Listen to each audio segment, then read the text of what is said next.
I'm Trish. I'm Rebecca. And I'm Carrie. And this is the Kickbutt Talent Series. Brought to you by the Sioux Film Festival.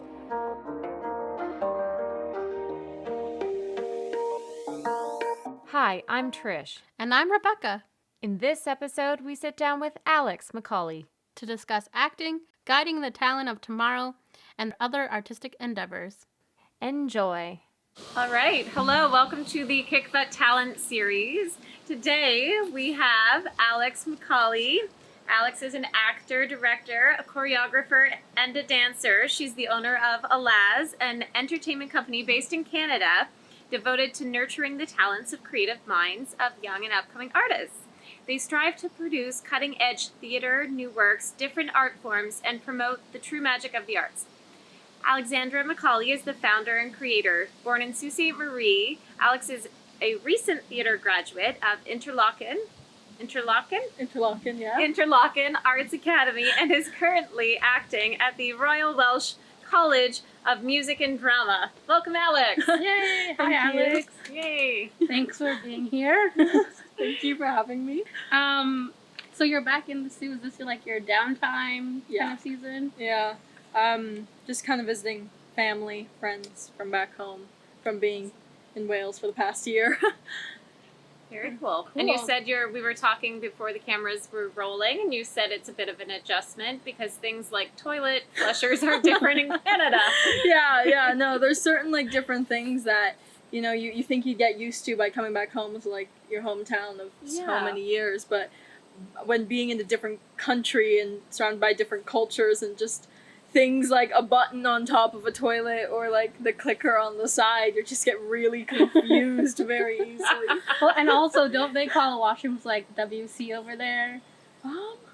Or do they not do that in Wales? I mean, they say the loo. The loo. That's right, I have to the loo. pop to the loo, and I'm like, okay. Oh, it sounds so much fancier. Yeah. The I know. loo. I I'm know. gonna go off to the loo. Yeah. I start saying that every morning. Yeah. All right. Cool. Well, we got some questions to ask you. We have you here. First off, what's your favorite project or one of the most proud of projects you have been in the past? And maybe talk about some of the challenges you faced in making that project. That's a hard question because I think there's a lot of different projects in different mediums that I'm proud of, but I think the most recent one is the one I'm done for the Fringe Festival this year, Fringe North, which is a pilot episode to a upcoming audio drama series that I'm writing called The Wanderer's Guide to Narrow Pines. And I think it was really challenging because I had actors from the Sioux all over the United States and different parts of the UK. Wow. Oh, that's a lot of coordinating. Oh, yeah. And basically none of the actors, except for two, who played the leads, Russell and Catherine, those are the characters. The actual actors are named Jen and Charles, but none of the actors actually acted with each other. Right, because it's audio, so they were at home doing it. Yeah, so they had their themselves. little own home studios, and then they'd Zoom call me, and I'd read them the lines, and they do it 80 different ways, one line. I'm like, could you do that one word differently? And they're like, why? I'm like, I need to have it just in case this actor says something differently. And so there were tons of different versions. Right, because all of their reactions would have to match the other reaction. The other one. So it was really hard because some people came up with really great stuff, and then I'd have to tell the other actor who would doing it the next day, being like, okay, so they did this. I don't really know how to explain it, but can you try to react to that? And they're like, yeah, sure. But it landed up working out really well, and so many people were like, oh, how did you get everyone in the same room? I'm like, I didn't, but good. I'm glad it sounds like that. And you even put your father to work in it? Yeah. Did I see that? Yeah, I did. I had this one little extra role at the end of the show that's this neighbor that comes and knocks on the door and complains about something, and I was like, I have no one to play this part. I don't know anyone who could do this. I was like, Dad, and he was like, sure. And my dentist father sits down with the little mic, and he's like, I got this. It was really fun. It was quite humorous, but funny. yeah, he did participate. Oh, and what I think is really cool about that project is it came to you in a dream. So you got up and actually wrote it down, because I feel like we all say we will do that when we We have keep saying we will do really that, great and then we dreams. never do. and then you get too tired in the middle of the night and you don't get up and write it down. But is that what happened? Yeah, so a lot of my ideas come from dreams. So Yeah. I'll like have either I used to have a dream journal as a kid, and throughout high school, but I don't as much keep it near my bed in university, but I have like my phone near my bed, as one Yeah. does in the 21st century. But so I'll just like pop up notes, somebody like weird dream, this date, maybe, I'm not really sure, it's night, and I'll write some stuff down.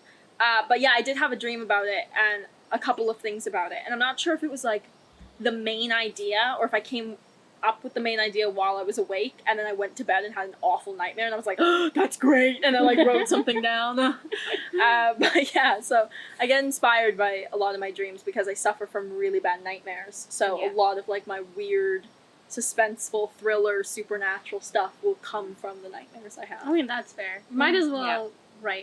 write what you know. And if you know nightmares, then I guess that's what you should write. Yeah, and sometimes these things come to you in a dream and you think, did my brain really just put that show on? It's like watching a show. Yeah, it is. And you wake up and you're like, I feel like that was a show. Oh yeah, that could be a show. Yeah, that's the thing. I gotta go make that happen. Exactly. Exactly. Yeah. Was there anything growing up in the zoo that maybe helped you, like, along your way to being a creative person and getting into the arts? Well, I'd say my mom was a big inspiration. She was a dancer and a dance teacher in the zoo at Studio Dance Arts. So I was a dancer there, and then I got into music. So I took piano, voice, guitar, and then I got into like different sports. But then I really quickly realized I was not into sports because I had the opportunity to participate in all of them, and I just did not mesh well with them. But then I got into community theater. I met Joe Lozon, Loretta Durrett, Timothy Murphy, and Clinton Walker, who came into town from Toronto and directed Oliver Twist when I was like 6, and it was my first production. I was so excited to be in like Food, Glorious Food. And he introduced me to acting camps in Toronto, which was like young people's theater. So I'd go there every summer. So Right. I think just so many connections that I had in the Sioux led me to different places. Yeah. So like Jack Weatherall taught me Shakespeare. That's how I Yes, found my love I did for Shakespeare with him Oh one my summer, and it was so great. Yes, I know. So I was It like, was I so fell in much love fun. with Shakespeare. So Oh, that yeah. was where my passion for like theater and kind of like the dramatic came from. So really shaped by a lot of individuals here in Sault Yeah. Ste. Marie, and even the one who came in Mm. and directed here, it was all happening here. Yeah. Which is one of the nice bonuses about the Sioux, is I feel like it is a very arts-driven community, and that's kind of, you know, when you're in a smaller city, sometimes all you really have to turn to, like you said, if you're not a sports person. Yeah. I was not. So I danced because that's what I could do. But yeah, it's really, you know, it keeps you busy and keeps you entertained and, Yeah. you know, out of trouble. Cool. You said your mom inspired you. Yeah. How your mom must be like super proud. Is she like a stage mom at all, or is she just like, or she let you kind of have your moment and let you do your thing now? No, she's not a stage mom because she gets really like, I think because she was a dance teacher, she was always behind the scenes. She'd always look at stage moms and go, "What is your deal?" So she's just like a really supportive mom. Like sits front row, gets the front row seats, and is like in the Oh, that's audience. cute. That's cute. So she's super. Yeah, no, she's so supportive. My dad is really supportive of what I do too. And so I'm very lucky to have kind of that. Both parents who are supportive. Yeah. Great. Yeah. Yeah. That's awesome. Well, you went away in high school, did you? For Yeah. some arts camps? So Art schools? I went for the arts camp at Interlochen Arts Academy. And right before I left for camp, I heard about the academy, and I was like, oh, I'm just gonna try out, why not? Like, if I want to be an actor, I should get audition experience. And I got in, and my whole family went, what you gonna do? And I was like, yeah, I want to go. And they were like, oh my god. So I'm 14 years old. I was at like my 8th grade graduation when everyone's like, we're going to Cora or St. Mary's. I'm like, I'm going to Interlochen Arts Academy. Bye. I'm taking off to Michigan. Yeah, woo! And so I was at a boarding school of the arts for 4 years studying theater, doing academics, and it was a really rigorous program because you woke up at 8 a.m. and you had your academics in the day mixed with some kind of like elective theater courses, and then you'd be doing an acting technique class for an hour and a half a day, and then 3.5 to 4 hours of rehearsals for whatever show you were casted in. Wow. So you went from around 8 to 6 or 7 p.m. at night, 14 to 18 years old, and just you did your thing. Wow. And that really prepped me for realizing yeah. how many Reality. people really wanted to do this, and I was like, oh wow, I really need to like work hard Yeah. to do what I want to do, Mhm. which I was very dedicated from a young age, and I'm glad I was, and that led me to where I am now. So It's kind of like our filming schedule. When we work on a film, we work 12-hour minimum days. Yeah. So I feel like actually being a dancer as a child set me up for, because the dancing schedule is rigorous too. So I look back at that and I'm like, oh yeah, that prepared me for the real world when you Yeah. have really long days. yeah. And you've done film as well. Yeah. So we were just chatting right before we were filming about which art or which medium you prefer more, or if you find like a difference between theater and film. Yeah, I definitely think there's a difference. Yeah. I haven't been able to pinpoint exactly what the difference is, but I'm really used to theater and performing Yeah. on stage because that's what I've done for so long. But then, like, at the tail end of my experience at Interlochen, I was asked to be in a short film. Mhm. And then a lot of times at Royal Welsh, I've been in short films here and there. I just, right before coming to the Sioux, was asked to do a short film for, like, a Welsh heritage thing. And they Oh, needed, like, very someone cool. to play the Canadian cousin. And I was like, yes, You're right like, up "I've my got alley." this. So I was fortunate enough to be in that. So I've definitely had a lot more film experience over the years, but I will tell you, anytime a camera was put in front of me before that, I was like terrified of it. I was like, oh my gosh, I don't know how to act anymore. Like, what do I do? And I think going to Wales really helped me with that because they're they're very big in TV and film. Yeah. But yeah, I definitely it's have. a lot more subtle, I think. Like theater, Yeah. you're projecting, and your voice is like coming from a deeper place to like Yeah. make sure everyone in the back of the room can hear it. And then film, you're like more like reserved Yeah. and Oh, subtle, yeah. subtle instances and movements. I feel like. Yeah, I mean, I come from an Italian family, a big Italian family, I'm sure. And Yes. you are told to project across the dinner table Oh yeah, to or get else someone's you won't attention. get heard. Yeah. And so I was really used to that. So I was like, theater, oh my gosh, this is so easy. And then I got on camera and they're like, can you be a little quiet? I'm like, I'm using my inside voice. What? Yeah. I'm not really sure This how is not quiet. I was like, this isn't quiet enough? I'm like, I feel like I'm inaudible. And they're like, that's great. I'm like, okay. The other day, Trish was literally talking about how like in auditions, if you whisper, You There's, book like, like part. you book a part Yeah. because like it's like this weird TV whisper voice that Yeah. it like exists or something. Without fail, whenever I'm like, you know what, I'm just gonna do this one in my TV whisper. Pretend I'm instead of doing it like an actor in the scene where I'm just letting loose and just really embracing this character, I'm gonna try to TV act and whisper for this take, and then I'll be like, yeah, I'll send that take, and then that's the thing you book. Yeah. It's like, what? Yeah, you put I all was the not good effort. acting. I was just whispering. Why did you book me? I feel like I I've know. gotten so many stories where it's like the most deadpan take, and everyone's like, I was just so emotionally moved by that performance. Everyone's like, Like, that wasn't I at doing that a thing. point was like 3 hours into self tapes and was knackered, Exhausted. and I was just no. True. Yeah. What advice would you give to youth in the Sioux and maybe just youth in general who are looking to get into the arts or get into theater? Oh, go for it. Definitely. Just don't let anything hold you back. Anything that you might think, oh, what if I'm not good enough for this? Or what if someone like makes fun of me for it? Don't, just do it. If you love it, do it. But also don't be, I don't want to say naive, but like don't be oblivious to the challenges that you're going to face. Like it's not just like you're going to get up there and you're going to do your Have thing. fun. It's challenging. It is an art form. It is something that you need to work at and build skill sets for, and you're going to get a lot of rejections before you get acceptances and you Yeah. know, and getting stuff. And that's okay because it's always a learning curve. Yeah. So take everything that you can from it, and if you enjoy doing it, then just keep doing it. I once had an actor friend. She said, my job is literally about being a professional like rejectionist. Like, because like I will do like 20 auditions and I'll maybe book one part, and like, but all of those rejections are like how you learn more about who you are as a person. Because And like you also end up like creating. a thick skin too. Yeah. Like, yeah. And I think it forces you to create your own work, which, Yeah. you know, a lot of people wear multiple hats now, and they're Mhm. directing, and such as yourself, and Mhm. writing, and performing. So I think it just makes you a stronger person, and then you just have to be an entrepreneur and Yeah. like build your own way there.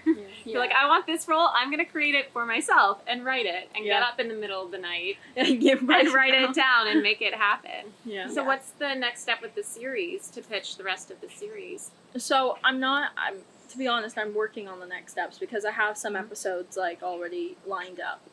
But I think it's how I want to go about producing it. Yeah. Whether I want to try to go through like the process of like going through independent companies and being like, hey, this is an idea I have, or if I'm going to like try to work up over the years, like getting grants, funding, and stuff, and produce it myself, which is, I'm kind of a perfectionist, so that idea sounds a lot better to me. Because if I handed off my work to someone else, I'd probably be like kicking and screaming, letting it go. Yeah. But yeah, I think that's a process too. Like, I want to get it finished. I want to be really happy with the series that I have, and then kind of go from there on what I think the best next step would be for it. Yeah. And you want to keep it as an audio series for Yeah, the entire... for the time being, I think that's what I... Probably easier if your cast is all over. Oh yeah, if they're all over the world. We've had experience with flying people in from all over, and it is... Expensive. Yeah. It's to a say the thing. least. I mean, yeah.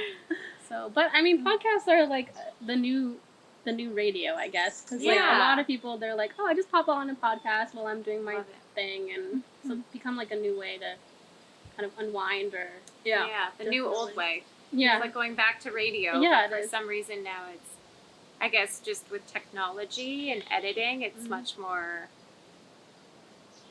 rich and quality, Yeah. I I guess, don't than know. like the old time radio. But I also like that old time radio scratchiness. Oh, yeah. Yeah. It's definitely a vibe. Yeah. Yeah, I have tons of friends that are like, oh, I'll just throw on a podcast while I'm driving, like, for a Yeah. long time, Mhm. because it's just a way to kind of, like, de-stress, but you can also focus on something else. Yeah. So, yeah, I think I had that in mind, too, because I think so many people with now everything opening back up and, like, kind of COVID is looking forward to a brighter future. But a lot of people are, like, getting back into their daily life and, like, routines and stuff. Yeah. And I think podcasting was a great way of getting back into that routine, but also having something to do on the side. When you're Yeah. locked down at home, you Yeah. can still create. Yeah. So speaking of the Audible medium, with your series, you also have a podcast Yes. where you do a gameplay, Darks of Distress. I do, yes. We are coming out with our second season September 7th, I believe. Awesome. And yeah, it's a fun little podcast that we started over the first lockdown. Yeah. And it's 3 other actors. They all live in the United States. Jenna Cook, Charles Lee Rossing, and Eric Dagobert. And well, actually, Jenna was going into stage management, but she's also an actress. And we all got together and we started playing Dungeons and Dragons. And we had really a lot of fun. And then we were like, I came up with, because I love world building. And so Yeah. that's what got me into Dungeons and Dragons, is not the playing aspect, but like the Yeah. building of like a fantasy world. I was like, Yes. yes. So I made up my whole world with all different gods, like their Wow. lore, a bunch of backstories, like made a map of this world and this country and the politics of it, and like about 500 years of history. Wow. And I was like, yeah, okay, let's do this. And they were like, you cannot put this much work into this for just us to know about it. And we ended up making the podcast Dorks in Distress. Nice. Which basically, it's a story podcast. Even though we use dice, like a lot of the times, it's improv, Yeah. but it's very much based on the story. So you don't have to know how to play Dungeons and Dragons to enjoy it, because That's good. people get Oh, invested. I know all about that. I was on a podcast where we played Starfinder. Oh my So gosh! it was yeah. the same sort of Yeah. like gameplay podcast, and I had no idea what was going on. But I played Ubatanga, a 7-foot lizard character. But what I did know was my character and how to improv and like sneakily get through the entire podcast, not knowing what was going on. But the one running it, Simon, he was, I suppose, like yourself, where he was the one building the world, Yep. and that blows my mind. Yeah. How do you do that? Yeah, I don't really know. 'Cause I can't even play the thing. It's called storytelling. Yeah, I mean, It's a lot, though. It It's a is lot of work, so yeah. specific, and every move you make mhm. is dependent on your character, your character's backstory, the world, something that happened in the last episode that you might have filmed 3 weeks ago. So Yeah. it's a lot. It's a lot of note taking too. Like, I mean, I know Jenna, who plays Nora Valnar in the show. She has like a journal of every single piece of information Wow. that I've given them, and I have just like Google Docs upon Google Docs that I have to have up while we're filming to Sounds remember like our things I've lives. said. Yeah, we love Google Docs.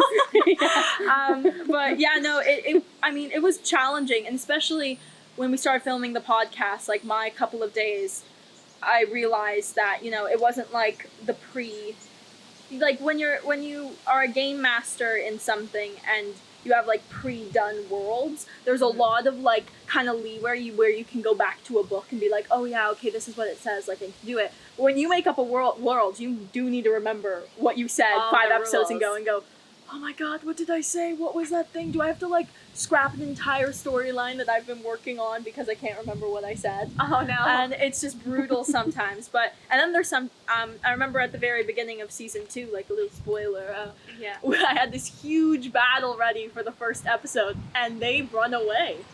And I'm like, what? How are we And, going like, to have the I battle? was like, wait, what? No, this actually leads into the entire story of season 2. They're like, yeah, no, we don't want to fight these guys. Bye. And I was like, oh! And so it's actually funny because in the first episode of season 2, they're all like ready and stuff, and it's me at the end panicking, and they're laughing, and they're like, yeah, no, we're not going to do that. And you just have to be ready for them not to follow anything you want to do. And it's sad. You have to write and prepare and then just let it all go. Oh, let it all go. So It's there's like being a director, but then if the actors were like, nah, we're good, we're gonna do we're this. gonna do that. And you're like, We're not gonna do anything. I think you the said. director would have a meltdown. yeah, you would. Yeah, there's been a couple of times after we film a show, I'm like, okay, bye guys. I'm like crying in a corner. But I spent so Oh, many no, hours so coming up with an epic battle. Yeah, but it was a great stress reliever for all of us, but Mhm. also we've gotten a little community from it, and it's so cute. Oh, and yeah. like people who Oh, are yeah. invested in characters that you've made. That's like really a cool. weird thing, is like, especially because I voice all of the other characters that these 3 don't like interact with. Oh. So I have to come up with different voices and stuff, and there's certain characters I get really invested in that like something might happen to them that I have to do because of storyline wise, and so I'm heartbroken and they're heartbroken. Oh. And I'm like, oh gosh. Interesting. Yeah. So do you do Twitter and interact with people? for Yeah. that? So we're on Twitter, Instagram, and Facebook at Dorks in Distress. Very And cool. you can like find us, and we also have a website, and you can look at us up and like the lore and everything. of That's the cool. world. Wow. Yeah. Yeah, that is so cool. It confused me so much. I was the person who had no idea what was ever going on. Yeah. But it was fun. Oh, it's and like fun. you said, there's such a big community of people who love Dungeons and Dragons and these gameplay Oh yeah, my games people at that my follow work along. play it. They'll Oh, be yeah? like, oh yeah, we're having a D&D night. Do you want to join? I was like, no. Yeah, my mom is super, like, when I first started, she was like, oh yeah, that's great, and then she started listening to the podcast, has no clue how to play Dungeons & Dragons. She's so invested in, like, the story. She's like, oh my god, what's gonna happen to Nora? And Arthur did this last episode, so, like, I'm very anxious to know. I'm like, oh gosh, this is really funny, and my family gets really invested in the storyline, so I'm glad, because we actually have a lot of people who listen who have never touched. Wow. That's cool. And they have Yeah. to start from the beginning and Yeah. listen to the whole thing, or Yeah. else you're missing out on. I listened to a random episode in the middle of the season, and then I realized I have to go back and listen because you were even saying on it, go back. This is us telling you go back. If you didn't listen to the one previous, you have to go back. Go back to the one before that. Like, go back and listen because you won't know what's going on right now unless you listen to that. So we have to actually start from the beginning and go through it. Yeah. So I'll be listening to that while I'm cleaning over the next Sounds couple good. You'll have to let me know what you think. Yeah, so I'll let you know. I'll get invested and then I'll tweet at you. Oh, yay. How else can we find you online with your other stuff that you have going on? Oh gosh. Okay, so Alaz Entertainment is my production company, based in the Sioux that I kind of do all my work from, and also kind of looking into like maybe young other Sioux artists like getting involved and doing their work from. So I'm on Instagram and Facebook for Alaz Entertainment, and then there's also just my personal stuff, which is alex.mccauley. That's where you can find me. And yeah, so Alex